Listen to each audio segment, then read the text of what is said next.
Welcome to the PCA Spring Conference and our centennial celebration. My name is John Stahl, and on behalf of the PCA, it's my great honor to welcome you to this celebration. You might be wondering why we left the Four Seasons to come here, and really this is where it all started. 100 years ago, May 28th, 1916, company executives met in this crystal ballroom to form the PCA. And Dave Nepperini doesn't look a day older from then, so. Still looks as good as he did that day, so that's great. So 100 years later, we find ourselves back here. PCA is not the only organization with its roots here at the Blackstone. It was the site of the original smoke-filled room in 1920. The Republican leaders met secretly in Suite 915 to select Warren G. Harding, the candidate for president. One reporter dubbed Suite 915 the smoke-filled room. In 1931, Charles Lucky Luciano hosted the first ever crime convention right here in the Crystal Ballroom to establish the board of directors for the national syndication. Even criminals have associations.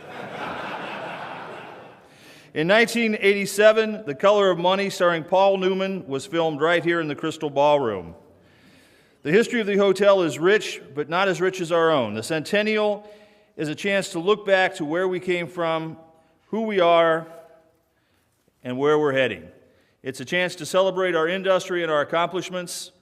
We have a lot to be proud of. Cement and concrete built this nation, contributing as much as any industry, if not more, to its development. PCA has really been so much to so many people over the last 100 years.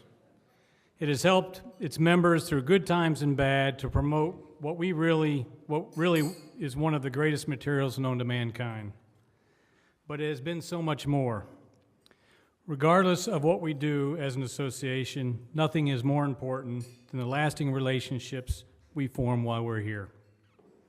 PCA began operations with 53 cement company members and headquarters office in Chicago, 8 district offices, and a total of 121 employees.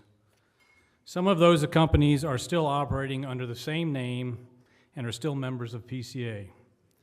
Continental, Lehigh, and Ash Grove were all founding members. Some were and still are family operations. Ash Grove Cement Company has been managed by the Sunderland family for 4 generations. Lester T. Sunderland, great-grandfather of Ash Grove Chairman Charlie Sunderland, signed on in 1916 and served as the second president and chairman of PCA in 1920. Charlie was unable to be here this evening. However, we thank him and his family for their commitment to the PCA since its inception. Another first family, Monarch Cement, and the Wolf family, dates from 1913. Walter Wolf Jr. is a current PCA board member and executive committee member, continuing the legacy of his family and the association. His father served as chairman of PCA's 50th anniversary committee in 1966. Walter and his lovely wife Karen are here this evening, for which we are very proud and appreciative. When PCA was founded,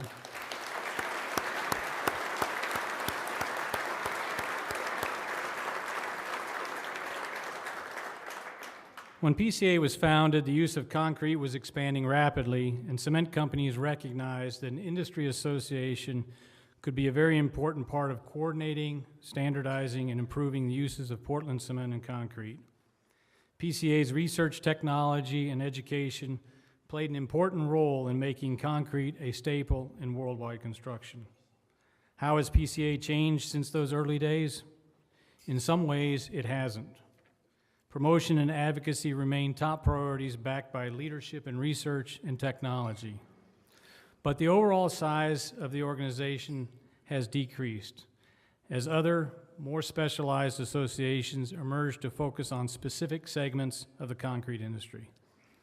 But PCA continues to provide leadership for the entire industry. With its 100-year reputation of excellence, PCA has the standing to open doors to the government, to the public, and to the marketplace.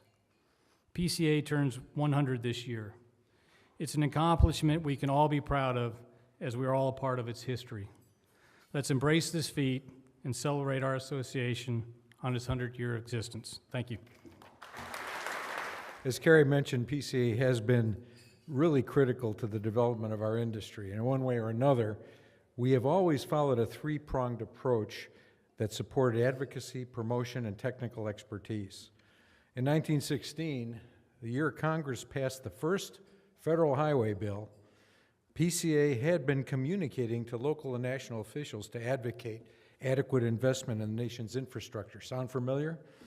And also quality construction practices.